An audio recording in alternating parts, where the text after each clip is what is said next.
The Red Headed Slut is a classic drink. Well, maybe not a true classic, it's no Cosmo, but it's pretty popular, and a lot of people actually want to see it in a Jello Shot form.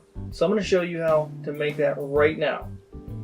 So what we're going to need in order to get started is some Cranberry Jello. It's a 3-ounce package. We're going to need some Peach Schnapps and of course Jagermeister. So I have my Jagermeister chilled.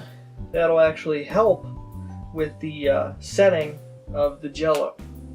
So what we're going to start off by doing is taking 1 cup of cold water and we're going to bring that to a boil. So we're going to end up with 1 cup of boiling water. And once that starts boiling, we're going to get to the next step. Alright, so once we have a nice boil going on that water, I'm just going to put it in. I pour it into a separate bowl so I can mix it into a different bowl. But you could actually mix it in the that as well.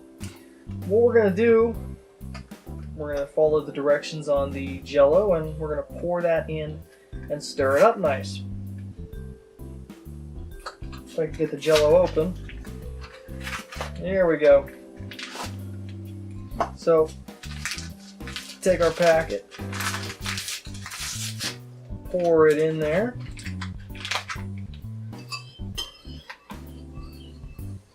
And this just, we're going to stir it until it's nicely dissolved.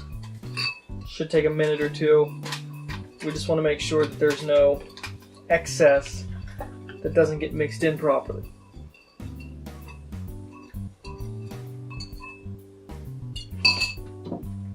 Alright, so we have our stuff all dissolved in there nice.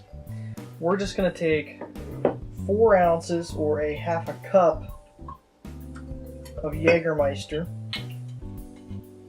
Like I said, it's chilled.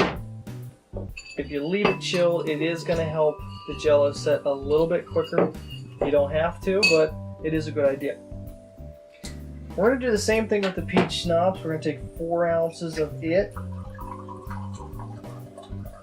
And we're going to add that into our gelatin. And once we do that, I'm just going to lightly stir that. I want to mix everything up pretty nice. And I'm going to let that cool down just a little bit before I add it to my Jello Shot cups. I want it to be not too hot so where it melts the plastic. So I'm going to pour it into this measuring cup because the spout makes it easier to pour into the cups. So let me get all that ready and we'll cut ahead to the next part. Alright, so when we pour these into our cups, I use 2-ounce cups. You can get clear ones or you get these. Most places anymore seem to have these stupid little red solo cup ones. But you're going to get about 12 of these or so, depending on how full you fill each individual one. I like to leave a little bit of room in there, so that's how I end up getting 12 usually.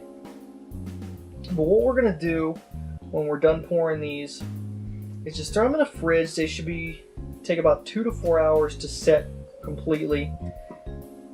And that is all you need to know. And once these set up, I'm going to bring them out and show you how they look. Alright, so I pulled some Red Headed Sluts out of my fridge. And as you can see here, they are. They're a dark red, consistent with the Cranberry Jello. And they have a nice flavor to them. They kind of start off with cranberry flavor and they have that very light touch of Jagermeister flavor in there. So, you know, if you're a Jagermeister fan, I really think you're going to like those. And I'm even not a big fan of Jagermeister straight, but I think those are fantastic. I think they turned out just how they should have. So I also have a couple other flavors here, as you can see in my little pan here. If you want to see those, check out my Jello Shots playlist. I'll put a link down below and pop a card above my head. You can see recipes for all my other Jello Shots I've made videos of in the past. Alright, so I'm going to slap a lid on all these Jello shots and take them to the party. If you enjoyed this one, check out my channel for even more. Subscribe if you want to see some even more liquor recipes for cocktails, Jello shots, and pretty much anything involving liquor. So give that a subscribe, and until next time, guys, thanks for watching this one.